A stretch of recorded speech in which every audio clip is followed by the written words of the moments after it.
especially in terms of competitive practice, who you practice against is always so important. You know, you need a high level of competition to play well. And of course, to have really good games, you need a powerful opponent sitting across from you for really the highest tier of games. So I think it will definitely come into question, or have they been able to get the highest quality of practice possible to compete against regions like North America and Europe?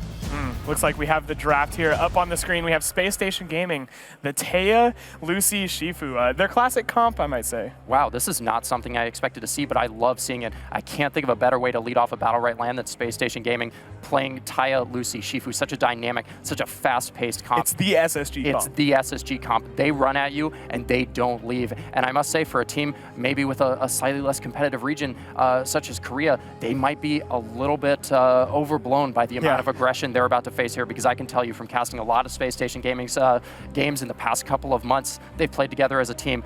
They go in, they go hard, and they are not done until you are dead. Dude, you've never felt the pressure until Prosser runs at you on Shifu. Absolutely. He's an absolute monster with the character, so mechanically skilled. The way he sort of traverses the 2v1 that frequently happens in the enemy backline is just the absolute brutality of it, and the way that he coordinates with a verse to make big plays happen. Of course, all backed up by their sort of Grandmeister Bloom there, working the strings in the background, coordinating everything, keeping everybody alive with really well-timed clarity potions, barriers, everything. The guy's Lucy is mechanically very strong. Yeah, and you talked about the Lucy tool she has. I feel like she fits in really well into this comp for a couple of reasons. Of course, Lucy, known as a character that can't get out of sticky situations if she finds herself caught in them. The Taya Tornado, we've seen time and time again a verse save his ally with that tornado, help Bloom get over some walls maybe. Really good for that reason, the Taya and Lucy, and also that clarity potion. I think it's going to be really high impact against that Paloma of Team XD. Oh, for sure. I mean, clarity is one of the only true counters to other side that you know exists in the game. You can clarity off the other side to allow your teammates to sort of continue that onslaught, keep the pressure on. So I love the interaction here, and I think it's a strong pick, especially going into a Clarinet, of course, known as a Paloma player from his region. So it's a smart pick. Yeah, how do you feel about the Destiny? So Destiny is a character we haven't seen for quite a while. She was absolutely dominant on release. She was, you pick her or you lose. But she's seen a couple of tweaks, been rebalanced quite a bit. How do you feel she's going to fit with not only the Paloma and Freya, but against the Taya, Lucy, Shifu? I think it's an incredibly strong pick right now. Destiny offers a lot of versatility, a lot of burst combos. You can work with your teammates very well. You can set up with them. She has a lot of interesting battle rights that allow her to play, and of course, a ranged hero with a counter, similar to how Varish functions. You can occupy a lot of space with counter. It's something that a lot of maybe lower level players might be surprised to see in here, but you can actually play very, very aggressive with a counter prepared ranged hero. You can absorb a lot of key cooldowns, a lot of key damage instances, keep your teammates out of trouble just by threatening that Q button. Yeah, very high impact.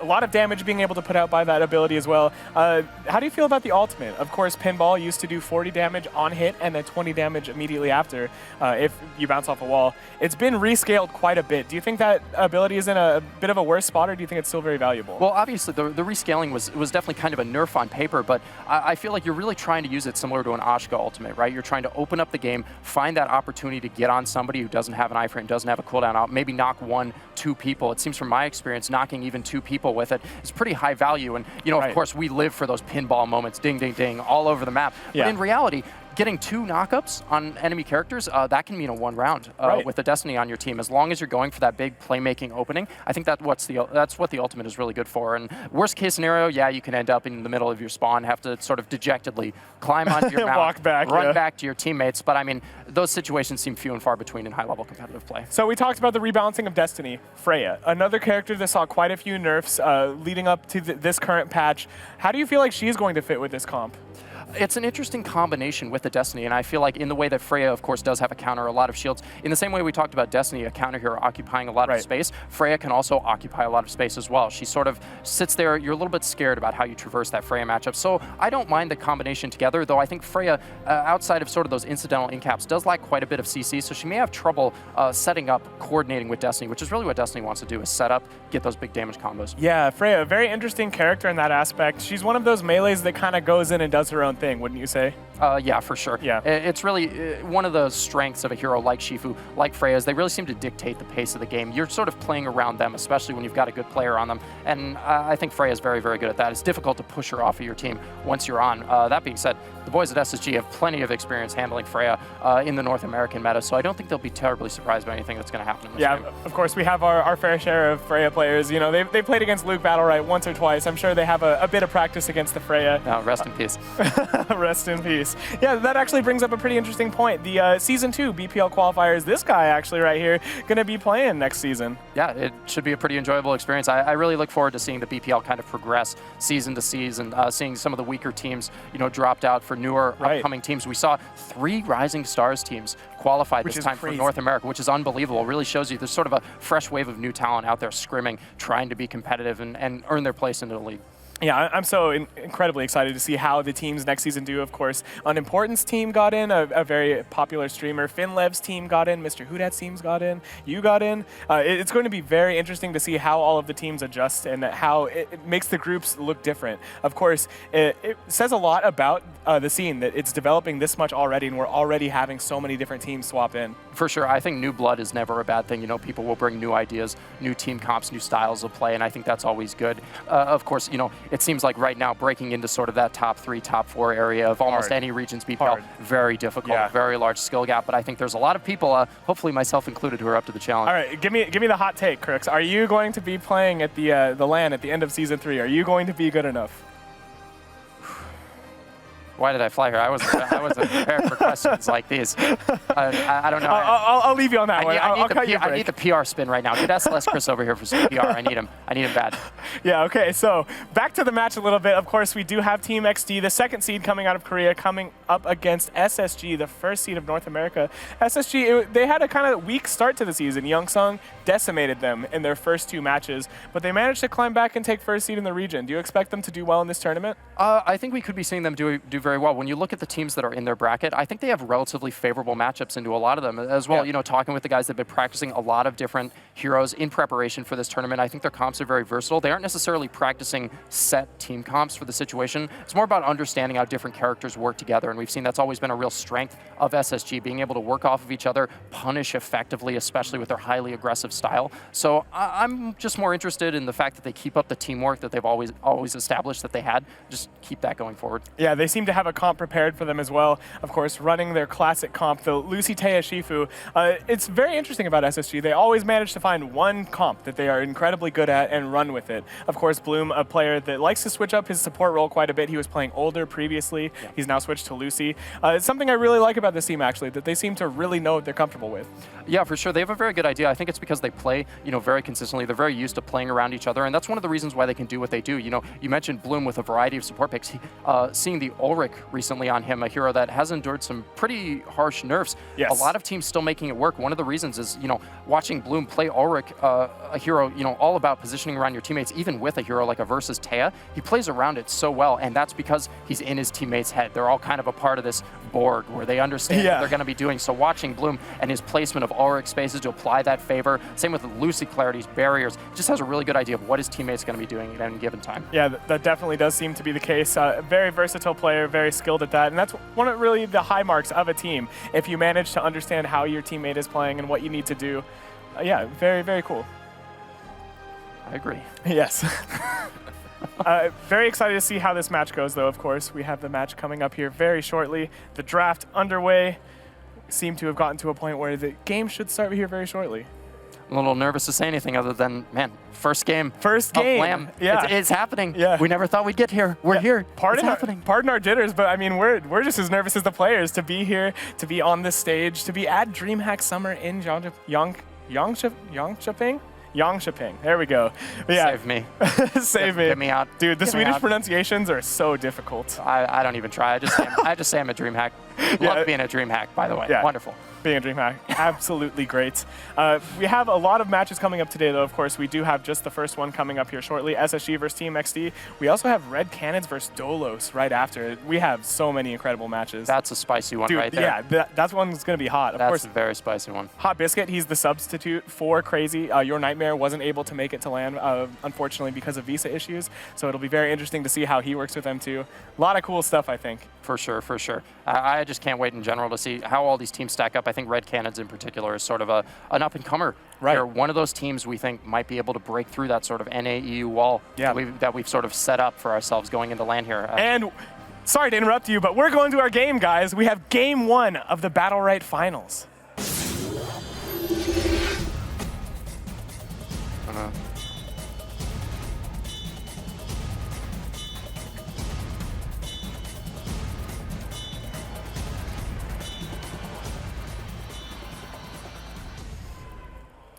Crooks, we made it. We're here. The game is starting. SSG versus Team XD. Let's go. Team XD posing up top. The wall from Destiny being thrown out. And oh man, she's already being forced to roll back. Proster, he's way in this back line. Yeah, he's so deep, doing kind of the classic Proster 1v2. His cooldown rotation has been so tight so far, and we see they've already managed to push Team XD off already, and look at Freya's HP total. It's so low. The combo is disgusting. The counter's been used as well, and Proster's just going to keep farming that HP. Oh, he does get his counter, or the panic proc, though, so he doesn't get any more damage. The end cap comes out into the wind strike. The X strike, it doesn't hit, or it hits the counter, so no damage going to come out from it, but Bloom's goo getting so much value there, and SSG, they're just running away with this one. Yeah, that's just such a textbook round right here. SSG, gloves are on. They come out swinging. What an absolutely brutal round, and you saw what they do there. The Averse wind bombs coordinating with that wind strike, with the pressure from Lucy. It just feels like it never lets up, and for players, you know, maybe never experienced this. I can speak from a first-hand perspective. It is daunting. Like you mentioned, Proster just running at your face, your backline just under constant threat. Especially when he has a barrier to back him up. It's so strong about the Lucy Shifu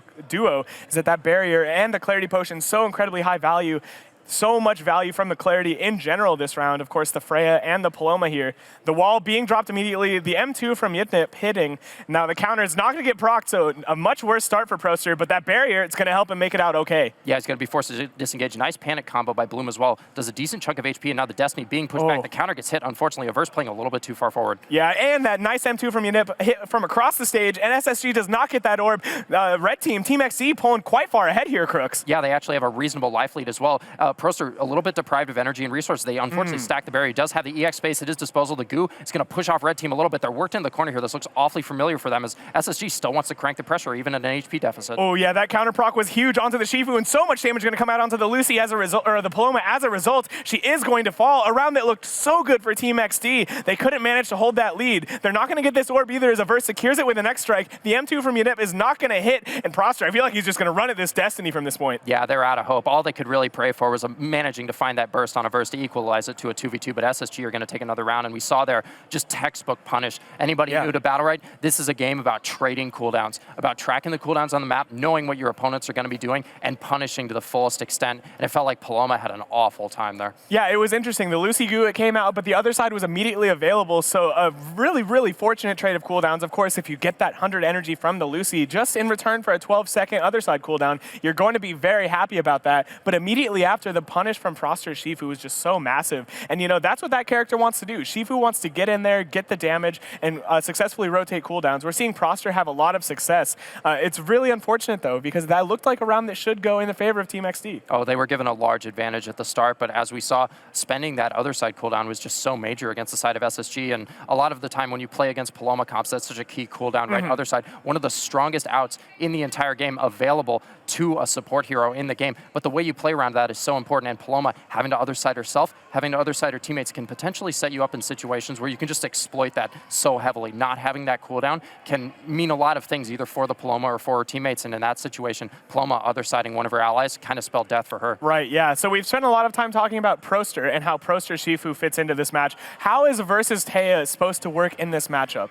I think it's all about setting up and creating space for Shifu, working off of what Shifu wants to do. We see Averse aggressively wind bombing, dragging people in where he wants them to. Right. And then, of course, looking to get that haste reset with the Battlerite, step into the wind bomb, keep the assault going. So I think Shifu is the one who he's the battering ram, right? He smashes through the castle doors early, and then Averse follows with all the damage follow-up. So Proster, a lot of the time, creating space for Averse to really do that hard-hitting damage. And, of course, Bloom on the backline, staying safe, backing him up. One of the strongest things about SSG, you see, Bloom rarely looks in danger. Right. You know, we see a hero like Lucy. She's so vulnerable, as you mentioned, even after you goo, not having roll available immediately afterwards, it can be a little bit difficult, but the way they make space for Bloom and the way that he positions alongside of his teammates, it's so important that when you play, you sort of stay coordinated, stay near your teammates. Yeah, you spent a lot of time talking about the structure of SSG and how they want to play.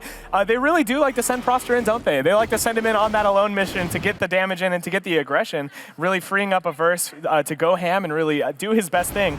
And if there is a player that I would want to support and help succeed, it would be Averse. Oh, absolutely. I mean, the guy can just do absolutely massive damage. You set him up for the dunk, and he's going to slam it in every single time.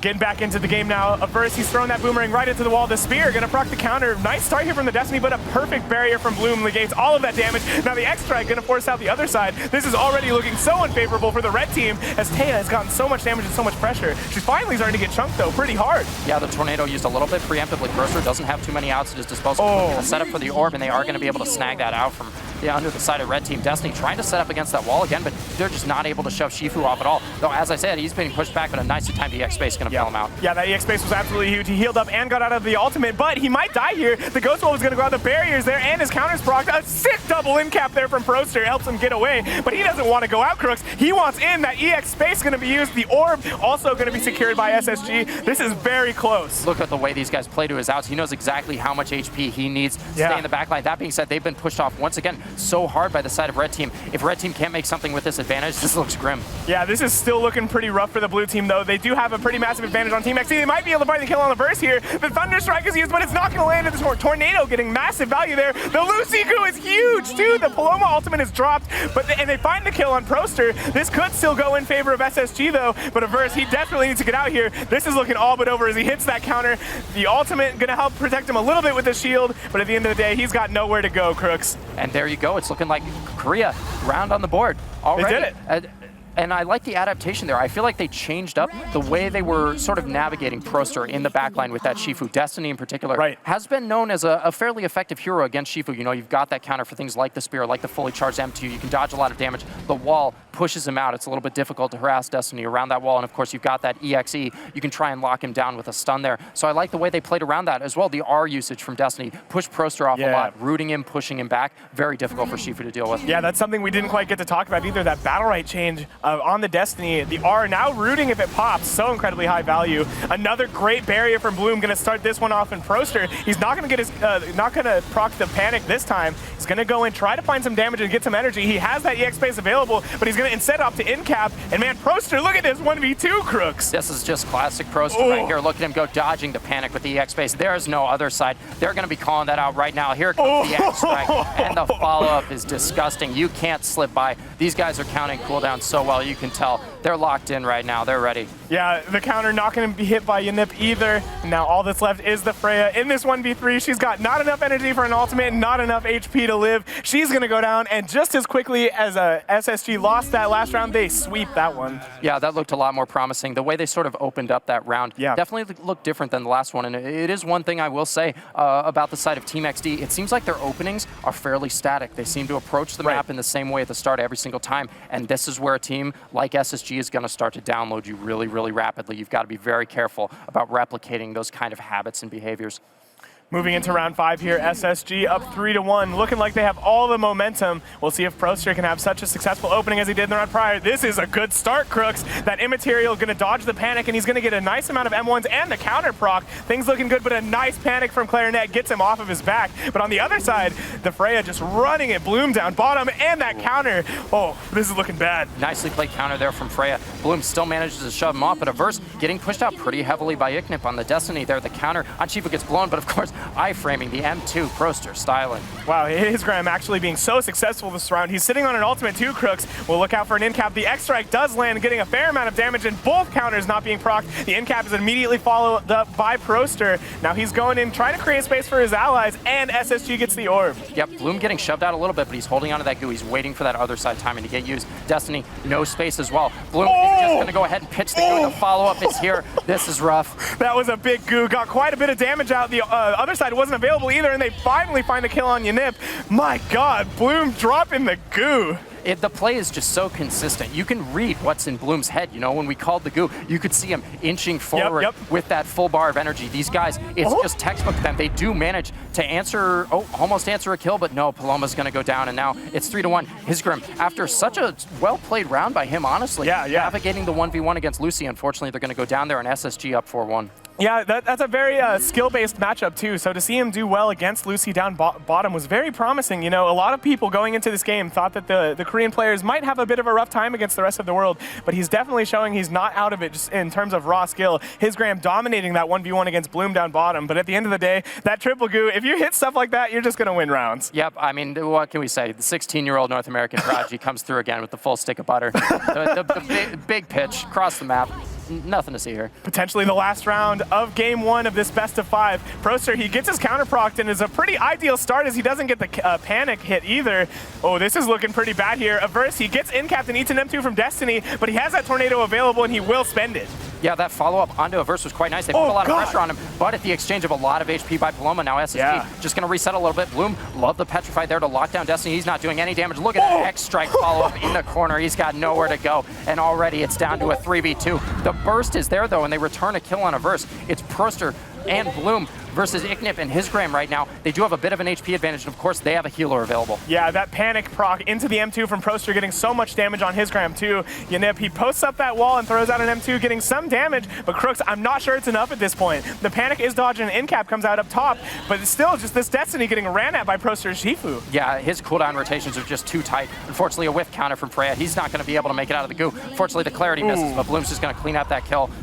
Ignip doing his best, but he's not going to be able to round it out. It's kind of looking like this is going to be the 5-1 start off this series from SSG. Yeah, a great start from SSG, playing incredibly well, taking this game 1. Of course, that Clarity Potion, it didn't knock the Freya back into the goo, but it did remove all of those shields. One of the true strengths of picking Lucy into Freya, and we're seeing it there. But my God, just in general, SSG playing incredibly well. You know, there were bright spots, though, I must say. That last game, that punish against Averse in that final round, pushing him so hard into the corner, the follow-up of the Destiny M2. I really like the way that Team XD was coordinating their cooldowns there. And I think that's sort of the secret to win against that team comp of SSG is you're going to want to pressure Averse on that Taya very, very heavily. You're going to want to push him around, make life really difficult for him, threaten to occupy space like we talked about with that Freya counter. Just get in his face, make it so he can't M1 for free. And I like that. They did a little bit of that in the last round, but once again, you see the strength of SSG's coordination just rise again. The way they push them into the corner, the Paloma punish over and over again.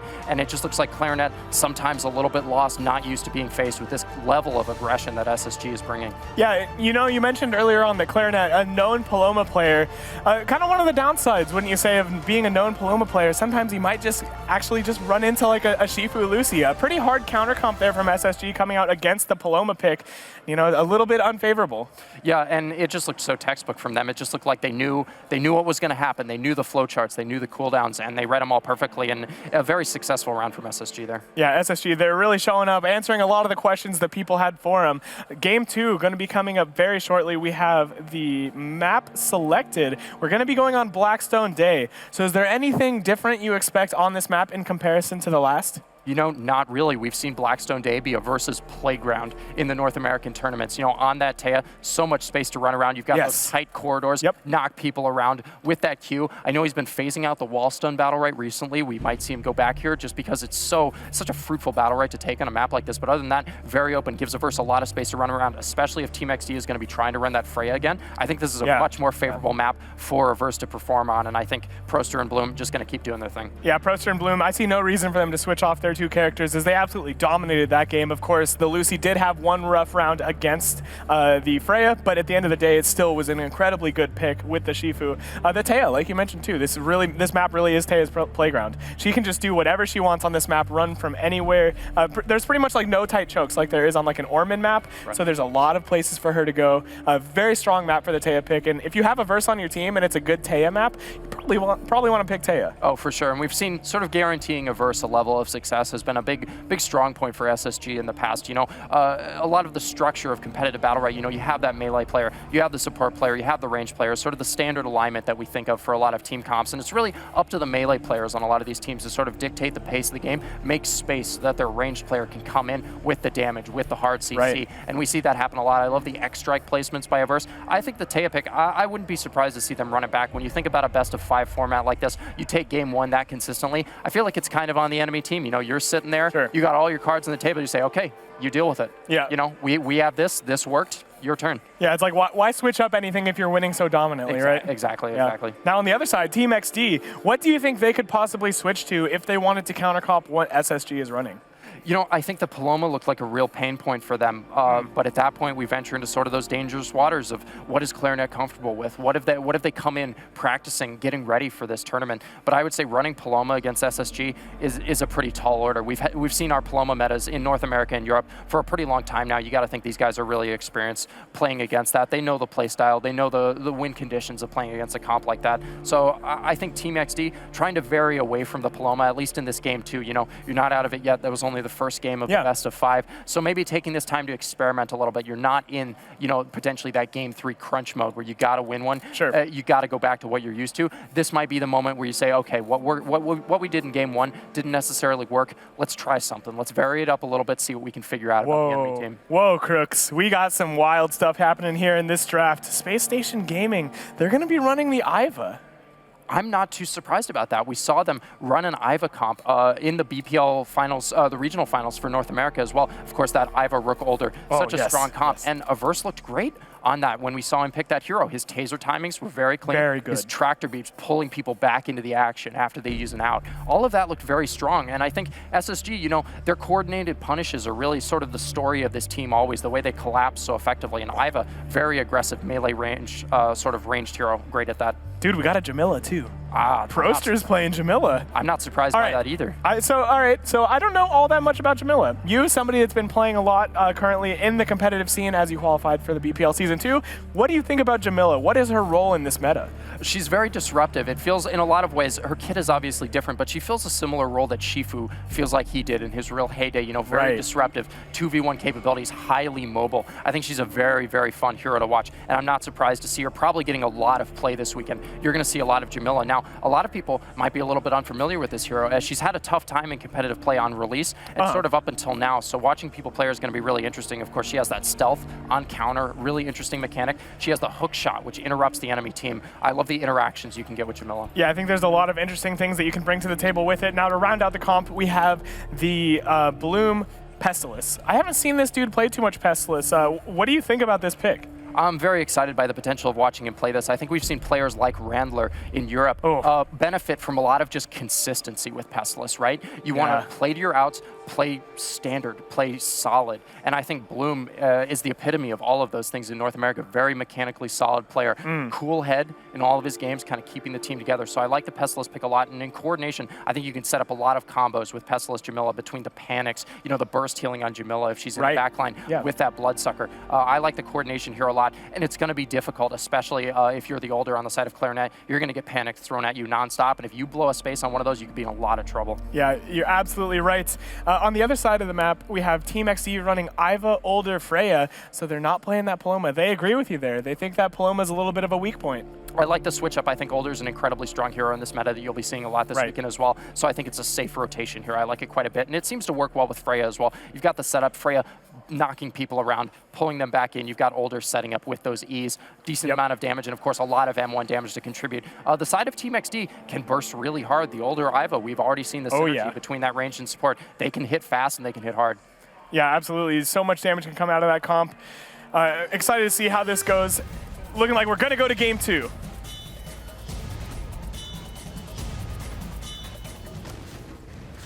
All right, we're starting off Averse. Getting hit by a little bit of a hammer there, but the Freya immediately getting oiled and rocketed. Things not looking so good to start this one off for Team XD. Man, and it just looks like Hisgrim kind of putting the bouncy house at the start. Averse with a great tractor beam, double stun into the follow-up by Jamila. They're forced to use blow all the outs. Older has already spaced, and they're just going to aggress directly on him. He's got not much. Bloom just M1ing away. The DPS Pestilus coming in big. Yeah, getting a lot of damage here. He has to infest out finally. The counter is procced, but the taser immediately cleansing off all of those buffs. Really nicely played from Averse, and he gets oil on 2. The tractor beam's going to be there, and he has the zap to get the Freya off of him.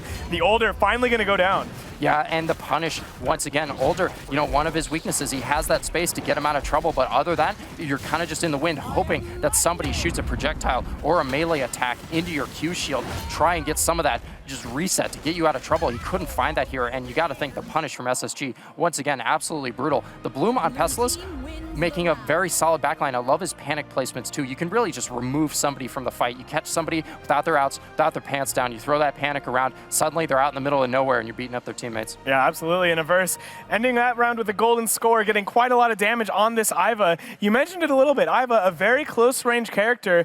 Do you think this is good against this comp? Oh, for sure. You want to get in Older's face. You don't want to play neutral game against Older with the bubbles, with the sands of time. It's just not something you want to mess with. I like the idea of getting in his face. Big taser hit, double taser, such a bad start for the side of Team XD. Wow, this start is absolutely clinical from SSG as the pressure onto the Older is unrelenting. He drops that bubble, but up top, Unip is almost dead already, Crooks. Out of nowhere, the damage seemed to just fly in endlessly, and he's still on the run. He can't relax at all as Proster's still running at him. The space is available from Proster. He instead just tries to go in and get that R. Look how low he is, Crooks. He might go down here. The way they've split up here has been pretty funny. The follow-up is there, and they're going to take out Iknip on Iva. Separating a little bit, kind of looked like Bloom and Averse. They really wanted that orb, but Proster was not having any of it. He didn't want to come back. He wasn't ready to go home yet. Man, what an absolutely disgusting start. What happened?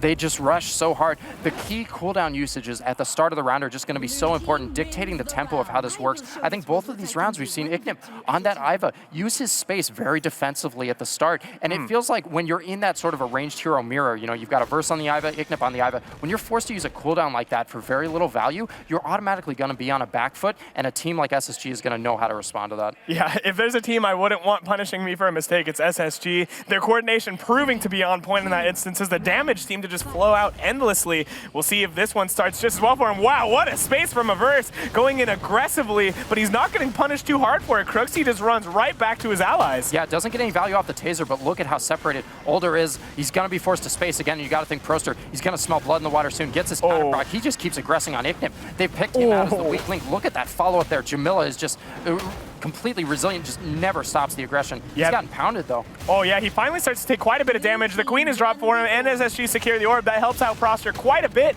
but this is still a potential weak point here. The Incap going to come out and find quite a bit of damage onto the Freya, and now the ultimate from Older coming out, and they find the stun on Averse, and the burst damage is huge. That quicksand getting quite a bit, but Averse is actually still healthy. Yeah, he came out of that pretty well. Jamila trying to set up. The follow-up just isn't there. Doesn't get his R hit. Unfortunately, procs a taser. His counter isn't procced either. They're going to kill Proster here. He gets polished off. Bloom tries to block with the Queen, but it's not going to work out. SSG still a little bit scary. The side of Team XD are kind of low, but as long as they play to their outs properly and are able to enter mid, they should be fine. Oh, the ultimate going to be dropped from the Freya here, and if you check the energy bars of the red team about 5 seconds ago, they were full. And they dropped the ultimates onto SSG, dropping the hammer, and with it, taking a round. That's good. I feel like their punishes were a little bit more on point this time, hitting Proster so hard for his over-aggression. A very important aspect of playing against Jamila. That being said, her kit is so tricky. I'm not surprised. They've had some troubles with this in the past, but they played around that a lot better. I was surprised at how well that round went. I feel like, again, Clarinet, his positioning maybe leaving a little bit to be desired there, left out in the wind a little bit by his teammates, but the fact that they were able to regroup, and I think SSG just overplayed their hand a little bit there. 1, fight.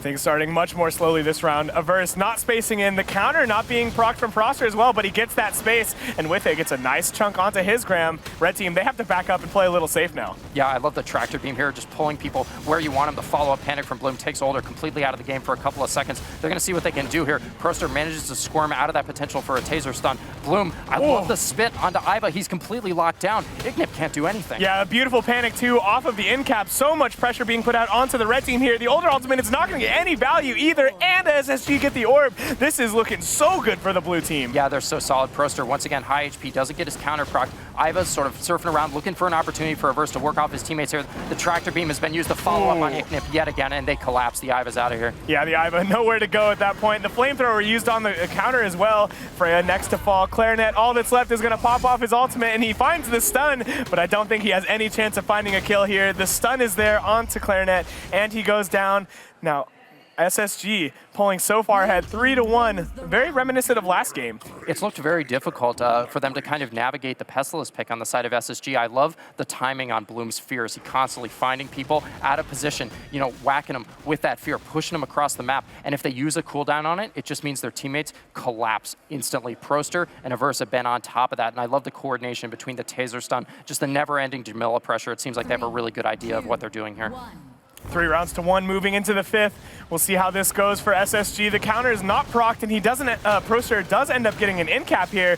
Decent amount of damage. Oh no, and Bloom spaced very aggressively here. He might get punished for it, and the red team, they recognize this. Team XD getting so much damage onto the Pestilus here. Yeah, and Bloom is forced to back out. That being said, Proster and Averse are able to take advantage of that space a little bit, get some decent damage. Proster, once again, whiffing his counter. Unfortunately, the disruption onto the enemy Freya is going to be pretty solid. He's holding onto that ultimate on the side of his Graham. We'll see if he can get anything from it. Repositioning ultimate, a little bit controversial there. The Jamila in cap going to try and come out, not going to land on anybody though. Yeah, the taser is there too. It lands onto the Freya, getting that cleanse and getting a decent amount of damage off of the stun. They might be able to find some damage onto Clarinet now too. The red team, Team XD is just getting split apart here so hard. Man, that recast the death mark ability from Jamila. It's just so much consistent damage on these teammates. As SSG not able to confirm that orb, red team able to sneak it. Yeah, that Iva ultimate going to actually get the orb now up top of Verse. He's spaced in, he's used Zap. He has to play a little bit safe here. He has to try to footsies out, but in the meantime, his Graham is going to fall. The stun comes out onto Proster, but he doesn't end up dying here. They might be able to find a kill here on the left side of the map. The Iva getting so low here, the Phantom cut, and Clarinet going down at the same time. SSG taking that one in an avalanche at the end. Man, what a nightmare. Despite Bloom sort of doing his Bestilus, Pestilus in the Westilus cosplay and whiffing his Infest early in the game. Unfortunately, they weren't able to capitalize on that, and it just did not go in their favor in the end. Like you said, SSG did such a good job working them into that bottom right corner, not letting them back into the mid. And even though they lost the orb, it felt like they were constantly playing defensive. And in, like we said, a cooldown trading game like Battlerite, you want to be forcing the enemies to respond to what you're doing, not the other way around. Right, yeah, you can't just let them pressure you in like that. Bad things will happen, and we see it here in that last round. The counter from this round, Proster going in very aggressively, the space hit as well, the in cap coming out, SSG starting this one out very dominantly, the R from Proster as well. Look at Clarinet's HP, Crooks. He's getting so incredibly low here. The in cap, it's going to come out onto the Iva of Averse, but things are still looking so good for SSG. The orb spawns, and it's going to be taken by blue team. Man, this is not looking good for Team XD. Yeah, I like the way SSG rotated. They're buying their team a little bit of space here. Proster, once again, is in, holding on to a lot of his cooldowns there. Clarinet gonna manage to get his Q hit. However, he spaces and then gets caught in the Tractor Stone, which is gonna force him to ulti. They do manage to catch Averse. Big explosion of damage coming out here, but SSG remains pretty unscathed. Yep, that Queen doing so much, negating a lot of the damage with that burst healing onto Averse. The Zap is gonna negate that flamethrower too, and SSG gets the orb. Yunip, he uses the Tractor Beam trying to get the stun, and on the other side of the map, Clarinet getting solo too. It's looking like Team XD is just losing their trades all over the map, Crooks. Go, just holding down that M1 button, finishing off the Iva himself, taking charge. He's like, my teammates are just running around, doing whatever they want. Whatever. We'll just hit him with those M1s. Moth doing work. Yeah, Moth, quite a bit of damage on that M1, doing 10 damage, of course. Speaking of damage, enough comes out onto Clarinet to put him under. Now he is going to fall, and it's looking like SSG, they are going to take game 2. Man, and once again, we see a 5-1 just happen once again. I mean, what are your thoughts on that? It seems like there's a sort of a pattern here. Maybe they have a little bit better of a grip going into sort of the early rounds of the game, but once again, the adaptation from SSG, they just get figured out. Oh man, Bloom on that camera looking happy about the result. Proster, of course, smiling as well. Those two incredible players. Proster breaking out that Jamila for the first time that I've seen in a tournament, doing incredibly well. I can't help but feel like SSG, they're just looking a little bit better than their opponents at this point. Of course, a very good team, Team XD, but I'm not sure they can stack up against SSG. It looks like they're having a real problem with just the melee pressure of SSG. You know, I've never, and it is a big issue, you know, when you play against them, the way Proster just runs you so hard, and the support from his backline as well. It seems very difficult for Team XD to just deal with the melee hero. And funnily enough, rounds where we see them have a little bit more success are usually off of the back of denying Proster, saying, no, you know, you're not allowed in our backline, focusing a lot of effort onto him, keeping track of his cooldowns and punishing him for sometimes what is over-aggression, you know, playing a little bit unsafe, a little bit without cooldowns. That being said, one of the most interesting aspects of Jamila is just how slippery that character is with the implementation of that space recast Battlerite. She just has so many hops, so many little tricks to just traverse the map constantly. It's very difficult to knock her down. Yeah, an incredibly mobile character, and of course SSG off the back of that Jamila pick going to take game 2. So we have potentially one game left in the upper bracket life of Team XD. Now, Crooks, what are they going to have to do if they want to take this next game? It's a little bit difficult because, you know, we talked about sort of thinking of the game in this best-of-5 format rather than individual games. And I like the fact that they tried to adapt a little bit with that older pick. I think it was smart to sort of try something else. And at times it looked very good. I think they played to their outs and they played the comp, you know, as well as they could in the face of sort of this storming tyrant of SSG. That being said, going into this third game, I'm a little bit concerned because it looked like the Paloma had a lot of issues in the first game, and the older, while it looked a little bit better, maybe the team synergy wasn't quite on point. So I think if I was in the seats of Team XD, I would say, okay, what's the comp we're most comfortable with? What do we feel like is the comfort comp, the thing that we do best at, that we can try and break out here to stay alive? Yeah, it's kind of like if you're going to go out, you want to go out on your own terms, right? Absolutely. Yeah, we'll see what they end up bringing to the table. The Iva pick didn't look too good either. Didn't quite have the success that Averse did on his own Iva. Do you think that Iva is good into the Jamila comp, or because I look at that comp, okay, and I see the Iva, and I'm not sure how what the taser is supposed to do. Of course, when you pick Iva, you want to get really high value off of that taser, off of the cleanse. It's really hard to get that against, like, say, a Jamila or say a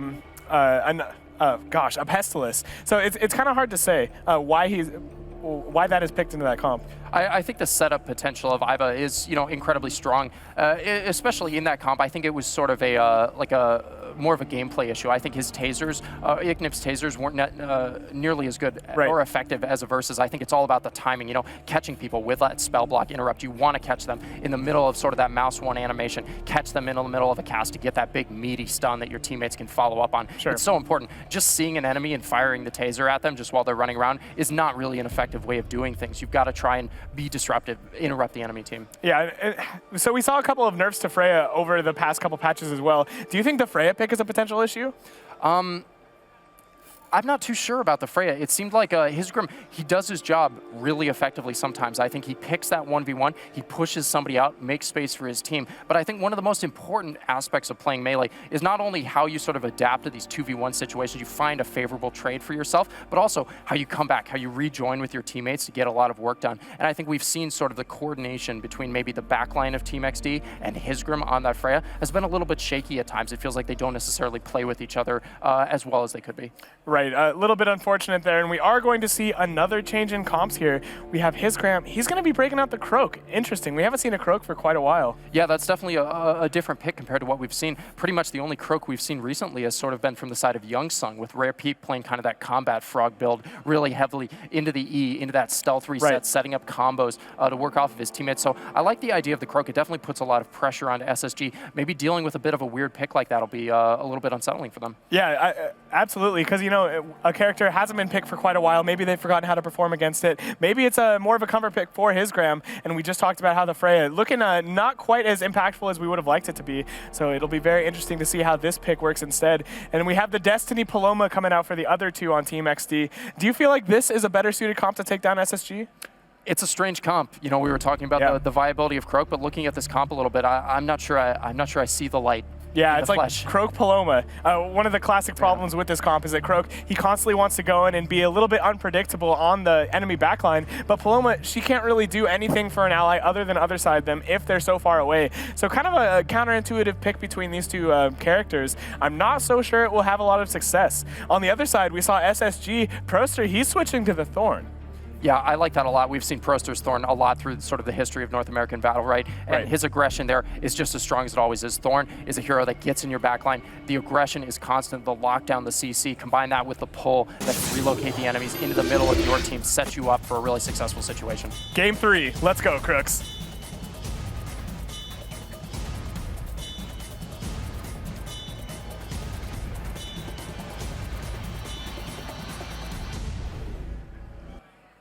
Game 3. We are going to be on Skyring Night, a little bit of a more interesting map, a little bit wide open. The Pestilus is still being picked by Bloom. Very interested to see how this will go. Averse, he's on that Jumong, one of his old classic picks. Do you feel like the Pestilus Jumong backline is something that will be able to deal with the Croak pressure? Oh, for sure. I think Averse has had to play against some of the best Croaks in the world as far as the likes of Jeter, Rare Peep goes. It's so threatening, but I think Jumong will do fine here. Yeah, things looking pretty good here to start this one off. Not too much damage being thrown onto the characters of the blue team, handling that Croak pressure pretty flawlessly. And Crooks, he's starting to take quite a chunk himself. He finally gets an in cap here, but up top, Averse doesn't take any damage from that 1v2, and things are looking so good for SSG as they secure that first orb. Yeah, I think Averse being shut out a little bit by Ignip on that Destiny, putting up the wall in a very smart place, denying a lot of his aggression. That being said, like you said, SSG has just reset completely. They haven't lost a whole lot of true HP. Yeah, managed to reset in the verse. He's farmed up those 3 stacks and a decent bit of energy. Things looking pretty good here for SSG as the Thorn applying so much pressure to Destiny too. The end cap, it comes out onto a verse, but that damage mitigation from Pestilence is going to disallow the Croak to do anything. And now that rain of arrows plus EXM2 getting a ton done on the other side of the map. Proster, he's actually getting chunked pretty hard here. The Paloma ultimate and Destiny ultimate drop for him. Yeah, a lot of cooldown spent on him. Not too much value able to be gotten.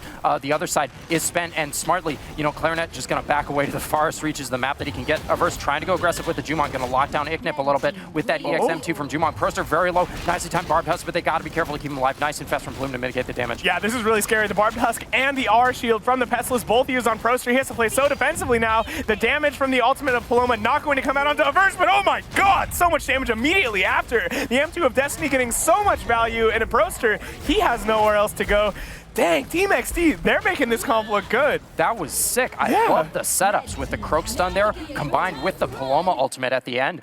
The team coordination looks strong. This was something I noted watching these Korean teams earlier. Certain aspects of their play may be a little bit shakier. Everything from the way they navigate sort of that Proster aggression in the backline. It wasn't flawless here, but the way they combined their ultimates and the synergy with Croak here in kind of an interesting team comp that we weren't expecting to see, I think that was great. What SSG has got to be a lot more careful about is, I think, getting Averse that good start, because he was matched up against Iknip at the top of the map last round, and it didn't go that well for him.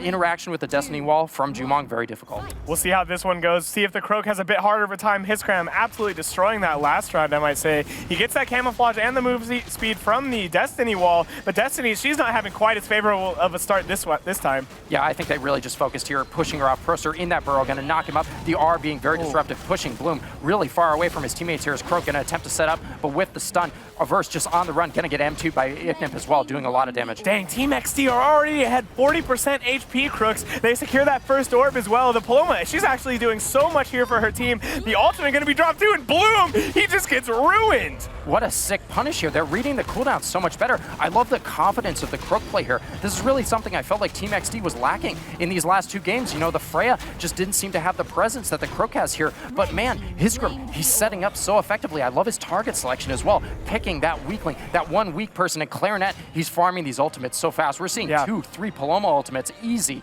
every single round, it feels like. Yeah, Paloma, an incredibly good character when you can just spam off those ultimates as well. The iframe, the full second iframe from that 100 energy usage can be so useful, because often you have to other side your allies, and it has that huge damage potential from both the Pestilence and onto the Pestilence we saw in that last round. So really just a multifaceted ability that can provide so much value, and Clarinet, he's doing a great job making sure he always has it available.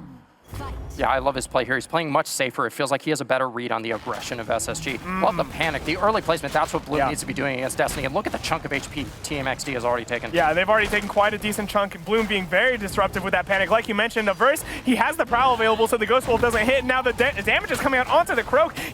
Oh man, he spaces in even. He's back to the wall. He's now in, Crooks. He has the camouflage and finds an end cap. The Paloma ultimate's going to be dropped. We'll see if he manages to get any damage. Unfortunately, he doesn't. The EXM2 from Averse now going to be dropped on the Croak, and just so much damage coming out from this Jumong. Yeah, Knife Barbed Husk to absorb a lot of damage now. Averse, he's going to be able to tee off a little bit here. He has the space. He's going to fire away on Jumong. Look at that damage, the pull, the setup here. Now Bloom going to channel that Pestilence ultimate. There's a lot of potential damage here. Croak going to try and play aggressive, but he's been pushed off, stunned, in stealth, panicked in stealth as well. They've denied Hisgrim completely this round. Yeah, the pinball going to get no value as well, and things looking so good for SSG at this point. The Venom Wind is there, and it's not going to find any damage. The panic onto Proster, he might go down here, getting so low, Crooks. The Barbed Husk is available, and the Burrow follows it up, but now he's in, he's committed. He might get caught in this Paloma ultimate as well. He doesn't, but he does die to Yanip. And wow, this is not what I expected this game to look like. Yanip does need to play a little bit safe though. He manages to get some greens, but his max HP pool is incredibly low. Yeah, this is so scary for the side of Red Team though. They've got to be careful. Bloom snipes Croak from around the wall, and suddenly this looks so favorable for SSG. Trying to play aggressive is Clarinet, but he's not able to find anything here. Averse spinning it, flicking. He's got space now. That's how I feel about this comp, is if Averse able to tee off with this Jumong, there's just going to be so much damage, so much pressure, and I can't help but say SSG looks very favorable in this 2v2. Yeah, just the way they're playing, you can see the confidence in Averse's movement. He does hit that counter, however, maybe feeling a little bit overconfident. He has the ultimate available just shortly. He gets enough with that double rain of arrows. Bloom not sitting on any energy on the other side. There is that Bloom ult available, but she doesn't use it, and the Dragon Slayer hits her. SSG, they get the orb off that as well, and Averse dropping the rain of arrows, getting so much damage onto the Paloma here. Bloom, though, he's getting burst out the pinball. The pinball getting so much onto Averse, he might go down, Crooks, and he does! And that's the end of him. And through really carefully coordinated burst damage, Team XD is going to manage to take a third round there right at the edge. Man, it's been so impressive. I feel like their coordination here, their punishes, have been so much stronger. This looks like a different team than what we saw in the last 2 rounds. They were just playing so much more confidently. I think that role of confidence, especially when you're playing against a Titan like SSG, you want to come out swinging. You know, you don't want to play their game. You want to assert yourself. You want to play something you're comfortable with and play it well. And that seems like exactly what they're doing here. Averse in particular, under a lot of pressure from Croak, looks a little bit shaky on the Jumong, not doing as much damage as I would expect him to be, even though he put up that fat 1200 last round. Yeah, his Grime looking so much better on this Croak than the Frey. I feel like this pick is doing so much for them. We're seeing him navigate this backfield so well. He's trying to find his opening here. He hits the Queen and uses that Frog Leap.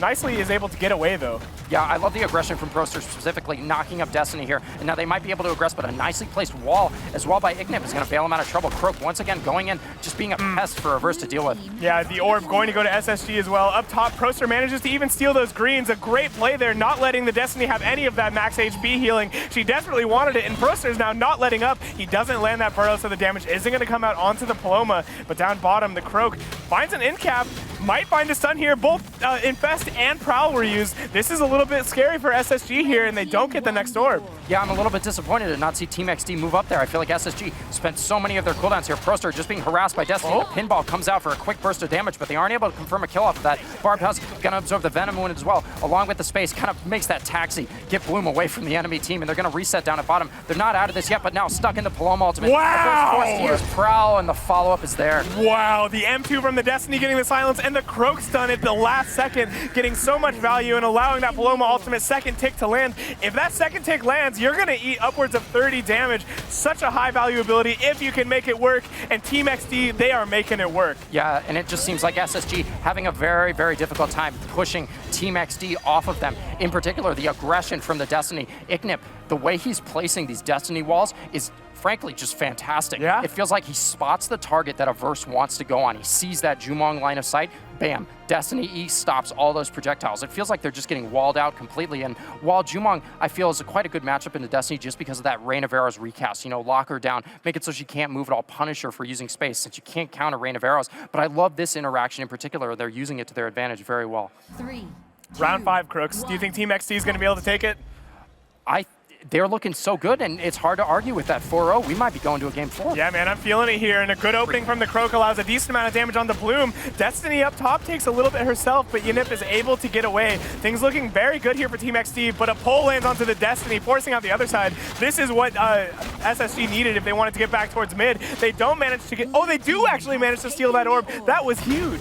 Yeah, and the way Averse is playing around the Destiny here, you can see it's changed quite a bit. Playing around that wall, just putting the screws to Ignip right now. He's forced to space away. He's not in a very good position here as Bloom just going to toss the panic on him, get him out. But a nice other side to cleanse it as well, but they're going to try and reset on his Grim. Ooh, the Dead Root's going to come out here and look at up top. The Destiny, that counter doesn't get hit by the third M1 of Thorn, and so much damage lands on her as a result. Destiny finally going to go down here. Things looking pretty good for SSG in this 2v3 as they have a massive HP lead. And this round, what happened? This will look so much different. I feel like this was a pretty fundamental change of target selection for the side of SSG. You know, you look at Croak doesn't do a whole lot of damage on his own. You want him there for that setup to enable his teammates. So if Croak gets all this setup onto the enemy team, but Destiny isn't there to sort of follow up, get that layup, they're not going to be able to return a whole lot of damage. It felt like Averse did a fundamentally different job of sort of managing what Ignip was trying to do there, pushing him out on top, and then of course you saw him sort of hand the ball to Proster. Proster's able to pull him in, just harass him constantly with the burrow. There's really no way for Destiny to have any sort of interactive play with that Thorn burrow other than to just run away. So if you catch Ignip without space, I feel like Proster in particular can follow up very hard on the Destiny. Yeah, the Dead Root is so good against the Destiny as well. She doesn't have any of those iframes, and if the other side's not available, she's kind of just caught in it. We'll see if he can do a better job staying out of it this time. Proster doesn't find that successful opening that he found in the round prior. Yeah, there's definitely a slower start from the side of SSG, but that can be good for the side of Jumong as he's able to set up 2 Rain of Arrows, goes out, decent amount of energy farm, decent amount of damage. Bloom CC, but it's not too bad. Yeah, at first he's just posting up, M1ing this Paloma too. This is not the kind of situation you want to find yourself in if you're the Paloma. Now Proster, he finds a Petrify onto the Paloma with the Entangling Roots. The Croak, nice in cap there. He makes it all the way, and the Paloma ultimate going to get a little bit of damage onto the Bloom's Pestless, but I'm not sure it's as much as he'd wanted.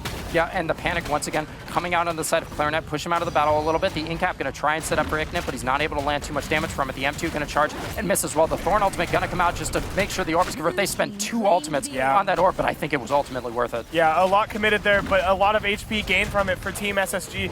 We'll see if they can manage to keep this lead. They have the mid, the pinball hitting too though, the double knock up, the counter is not gonna get any damage from the Destiny.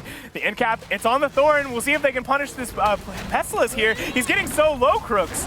Yeah, and I can't help but feel they should have aggressed a little bit more on the Destiny. Your counter doesn't get hit. This is the moment where you want to try and follow up here. Force the Paloma other side, make a kill happen. The constant M2s from reverse are great, but Bloom, he's caught down below, barely has the HP. Bruster. What a sick use of the EX space to bail him out of trouble, but they're all so low. Here comes the follow-up from Croak.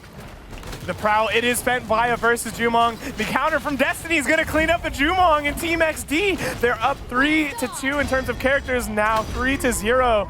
Wow. They take game 3. Impressive showing there. I can't believe what we just saw. I love the Croak pick, you know? Hey, I'll cop to it. I was skeptical of the way that team comp would work, but seeing it in practice, man, that was a joy to watch. I love in particular the synergy with those Paloma ultimates. It felt like, you know, Clarinet, sort of the unsung hero of that game, sitting there farming energy constantly, just getting ready, drop that big F button on the side of SSG, and he did that over and over again, catching Bloom out. And even though I think SSG was adapting a little bit over time, I like the panic placement from Bloom in particular. I think he's getting a little bit better over time. It's really a pain point for Destiny to try and deal with in that matchup against Pestilus. If you get that panic thrown on you just over and over again, there's not too much you can do to sort of counterpick that. And I think SSG was adapting a little bit to that, but ultimately, I mean, impressive. I'm kind of lost for words. That was a great game. Yeah, Team XC taking that one 5-1. The huge underdogs, of course, the second seed from a very underdeveloped region in comparison to North America, to come in and just smack down SSG in the third game like that. We might have a series on our hands here. Oh, we definitely do, because we're going to, you know, at least this third game here. So interesting to see the way these teams sort of match up together, and I think the Destiny play, in particular, we talked a little bit about the way that Iknip was sort of denying a verse, making his job very, very difficult. It definitely looked like he was very familiar with that matchup, and I like the way he played around the Jumong there. I would be very surprised if SSG didn't do some serious team comp alterations here. Yeah, what do you think they switched to? So a lot of the strength we saw from that comp just run by Team XD was that they were able to capitalize off the Croak stuns and the Croak end caps very well with the Paloma and Destiny. What kind of character do you expect Bloom to swap to in particular in order to stop that from happening? I think Pestilus is not necessarily a pick that we think of when we think of Bloom, right? So I would be more interested in seeing him swap to sort of his normal pantheon of heroes that we've seen him play before. I think in particular we've seen Team XD have a lot of issues with sort of the aggression that SSG can point out. And that team comp that SSG just ran, a much more passive comp when you think about it, you know, trying to get Jumong rolling, trying to find an opportunity for Thorn to set up, and it felt like they just didn't supply that same amount of aggression. So I feel like if they come back swinging again with their classic aggressive style, that's probably their best bet to close this one out quickly and promptly. Yeah, you hit the nail on the head. It's exactly what I was thinking. Maybe switch to a Lucy, something that can negate the setup of the Croak and Paloma and also cleanse off that other side, maybe bring back the Shifu as well. I feel like the first comp that SSG ran in this best of 5 is perfectly fit to handle this Croak pressure. Yeah, absolutely. We've already seen Taya kind of do whatever she wanted there. Lucy, great point to negate a lot of that Croak pressure, either through barrier or through a well-placed clarity potion to dispel either the invis itself or the stun or the in-cap follow-up. I think is a great way to deny Croak from just doing Croak things, as well as combating the Paloma. Yeah, and of course, then there's the incredibly unfavorable Croak versus Shifu. Kind of get root javelined, and then the Shifu, you can't really get him off you. You try to space away with that frog leap, but at the end of the day, the Shifu is just way too sticky with the double javelin and the space movement speed. There's just so much Croak, so little Croak can do against the Shifu cooldown rotation. Yeah, for sure. You said it yourself in that matchup. You often, as the Croak in that situation, find yourself in that situation where you have no frog leap, you have no E, you have no Q. You're kind of just sitting there with your two little swords as this big scary spearman is just beating you to death with 28 damage M2s. It's kind of brutal. Yeah, an absolutely rough matchup, and I can't help but feel like we'll see Proster switch to it, especially with how comfortable we know he is on it. But Team XT, so do you think they might be seeing this swap coming from the blue team from SSG, or do you think they should just continue to run what they had success with? It's a difficult question, right? Because you haven't seen any success with the other two comps before. You have this. I think a part of you has to acknowledge that it's because I think you picked a comp that was very favorable against what SSG was running. It was a fundamentally different playstyle. You capitalized on that, and you played very well. how this will match up in other comps, I think you have to question. So you have to sort of weigh your ability to play this new thing very well versus what it's sort of good at or bad at against on paper. Yeah. You know, and you kind of have to weigh that. And honestly, in this situation, in a new environment, in this big LAN tournament, I would always err on the side of comfort. I would say things that you're comfortable with are the things you should be playing. And if last game felt good, run it back. And look at that, they're going to do it. Yeah, and of course, SSG, they do switch up a couple things. We have the Jamila coming out here. We got Jamila Iva being the DPS champions run by SSG. This will be very interesting to see. I really like the Iva here. Of course, the Zap Shield. I think it's very, very high value against the Croak because of that cleanse. They don't end up picking the Lucy, but they do still supply themselves with a cleanse in another way. Yeah, for sure. This is the Croak has a hard time comp on the side of SSG because Yes. the moment he comes out of stealth, he's going to have a taser, he's going to have a tractor beam, he's going to have a Zap Shield cleansing the enemy teammate. He's just going to have a lot of cooldowns dedicated to making sure that Croak just can't get done what he needs to get done. And on top of that, we've already seen SSG so capable of punishing really hard with that Iva. Yeah, you mentioned how good of a comp this is against the Croak, though. I'm not 100% sold on your point. There's an older being picked up by Bloom. The Croak older matchup notoriously bad. We've seen Proster himself decimate that matchup time and time again against other olders in North America. I think this could really go in favor of the red team here. I think we might just see Bloom get run over. If there is a weakness in their comp, that is it. Is that Croak older highly favorable matchup for the side of Team XD. Yeah, we'll see how it goes. And of course, we have game 4 of this best of 5. The first best of 5 of DreamHack Summer here in Sweden, in Jönköping, Sweden. It'll be pretty interesting to see. Here we go, game 4.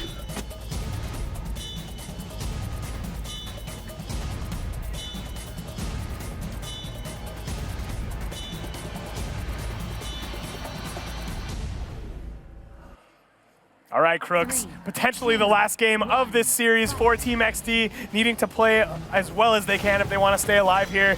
Good start for blue team, though. SSG is averse, manages to space away from that Croak.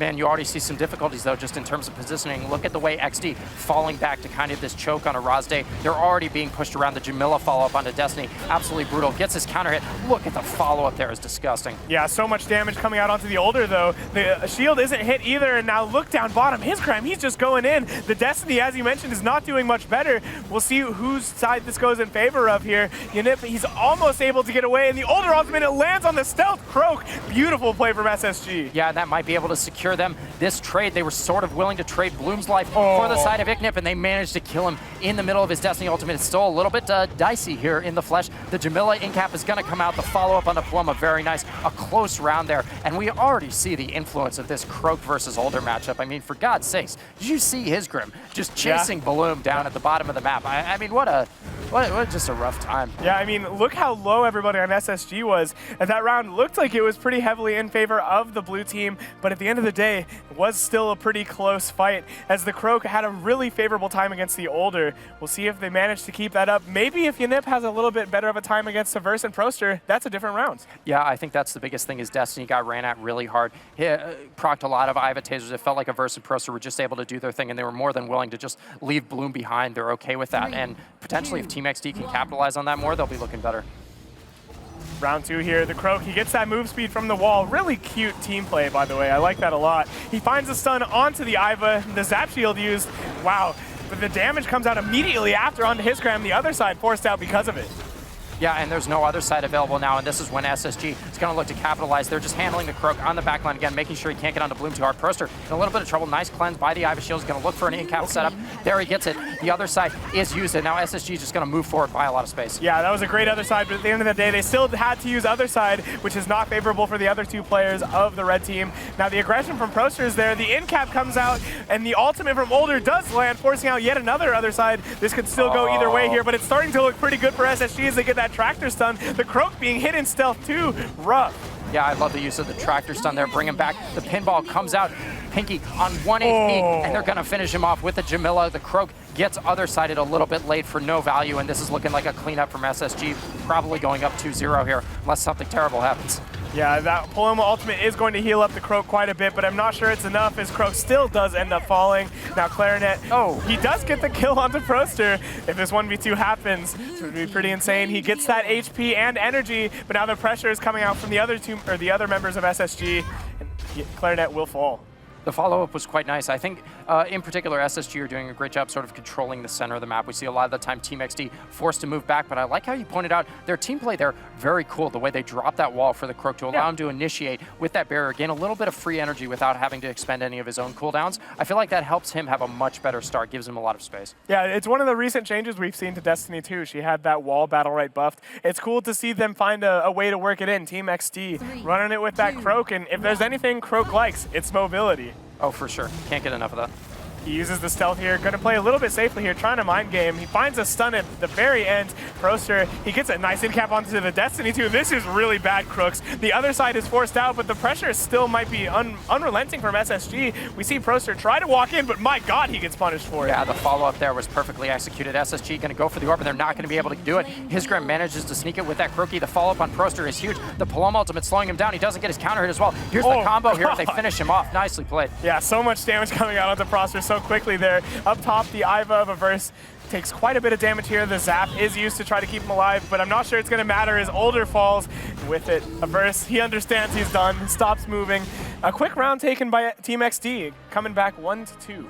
It seems an odd pattern we see because I feel like in this game, as well as the first 2 games of the series, we saw SSG take 2 rounds and then Team XD follow up by taking one of their own. It's an interesting pattern here, sort of the learning back and forth, the 2 teams sort of picking apart each other's styles. And I like the way they played again. The punish on Proster was just textbook, not hitting the counter, the follow-up from the Paloma ultimate, the well-timed Destiny M2. I like the coordination a lot. Yeah, that damage, like you mentioned, it was just so instant, so well coordinated onto Proster. It seems like there wasn't even like any lack of cooldowns. He just kind of got burst out of nowhere after the counter was used.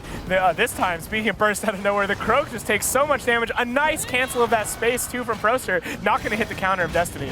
Yeah, and I can't believe Team XD actually able to absorb quite a bit of this pressure. That being said, Croak forced to do combat. That's not what the Frog wants. He's just forced to disengage at all costs. The other side is spent as well. Iknip has no counter as well. SSG are just going to open up on Destiny here. I can't believe they're going to be too long for this world. Yeah, the counter isn't procced, which will buy the Destiny a little bit more time, but it's still not looking too favorable. As you mentioned, hit in the stealth is Croak, and the other side is forced out as a result of it. Now SSG, they're posting up mid. The orb is spawning in 8 seconds. They are sitting so pretty in this round 4. Yeah, Averse more than willing, I guess, to sit in that Paloma ultimate, channel the Iva ultimate as well. The follow-up is there. They haven't been able to confirm a kill yet. It must be happening here. Hisgrim's going to go down. The Destiny ultimate not getting too much value as they're just going to follow up on his teammates here, and it's looking like this is going to be a closer for round number 4. Man, I'm so incredibly impressed by Proster's opening. If there's one thing that I think led to this collapse that forced Team XD out into the right side of the map was that space cancel. He didn't hit that counter of the Destiny and made it away, and then immediately aggressed back onto her. She just had no tools left. Of course, the ball was forced out immediately prior, and she was just left with nothing. And you know, that's one of the weaknesses of Destiny. If your counter's not hit, sometimes you just might die. Yeah, I love pointing out little game-winning reads like that because that really did put them off. It's such a strong tempo start, especially for Proster on that melee. Really dictated the pace of that round. We'll see if Team XD can adjust and come back into this one. It's looking like SSG has them figured out at this point, and this is not a good start here. The Destiny's getting chunked immediately, Crooks. The tractor beam is going to force out the other side, but even though she made it back, she still gets hit by that rocket, and this is rough. Yeah, what an effective CC lockdown from the side of SSG. Averse just going to go to town. They're not going to be able to confirm that orb as Team XD going to manage to sneak one, but now Proster has a serious opening to get something done. Great timing on that Older ultimate, the follow-up. There's no other side as well. This is when SSG pushes hard. Yeah, I love that placement too from the Older ultimate. Forced out the other side, even though the ultimate was just dropped. The pinball going to hit too, but they still find the kill on Hisgrim. At the end of the day, that double pinball is not going to be enough. The other side is used, and he's trying to submarine in. Clarinet trying to find something here. Proster, he gets the in cap. He's getting low here, Crooks. They might be able to find something, but at the end of the day, it's looking like they're just going to get nothing. Yep, and they're not able, or they are able to confirm a kill on Averse. Averse dies. And the orb. In a 2v2 scenario, Paloma Destiny, a very strong sort of 2v2 oriented comp. Yeah, we'll see how this one goes, though. Of course, Bloom, he's sitting on that full bar of energy, that full stick of butter, and the end cap comes out. The counter this time is procced, and that's a big chunk of damage onto Bloom. He has no healing charges and is forced to ultimate. He goes in, but he's still having no healing charges, Crooks. This is not a good look here, but they might be able to find the kill on Destiny. The double end cap! Proster! My God! Man, Iknip overplaying his hand there, spacing in as Destiny trying to get that final M1 to close a kill. It doesn't work out. Paloma able to confirm a kill. Now it's Proster versus Clarinet. Jamila versus Paloma. What's going to happen here? Proster's going to want to prioritize resource control. Going to take the oranges, take the greens, and just try and bait Clarinet into doing something silly here.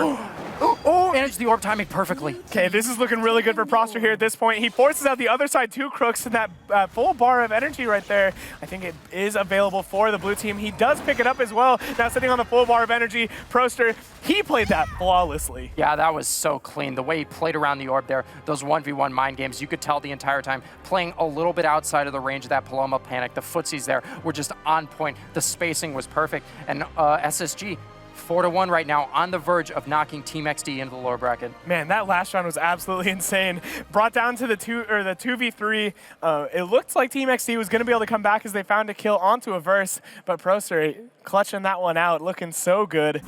My God, we'll see if he's able to take this one more round and take his place in the next round of this group. Let's see here. Decent amount of damage thrown out onto the Croak to start things off. That Phantom Cut debuff dealing so much damage, and now Croak, he has no momentum in this round, and this is not how you want to play as Croak. That Taser, too, hitting on the Stealth Croak and cleansing that buff. This is not looking good at all for Team XD. A Versus in their heads, man. He has a complete read of Hisgrim's positioning here. They're looking for the in-cap setup. They're not able to find too much into Jamila, though he does proc the Panic. The older ultimate comes out at just the right time, forces the other side as well. Here comes the follow-up. What can they get done? A Verse posturing really aggressively at bottom, holding on to that Iva ultimate as well, but he's got plenty of damage to do without that. SSG continuing the onslaught here as Bloom. Combat Older is just going to finish the kill. Yeah, that Combat Older finding the kill, as you mentioned, and the ultimate from Croak not going to land onto Proster as he had his space available. Destiny going to need to find a lot of value here if she wants to bring this round back, but at the end of the day, she's not going to be able to. And in our first match of the day, SSG going to pull ahead 3-1 and take it. Incredibly played series from, honestly, both teams. Seeing Team XD manage to swing that game in really a very decisive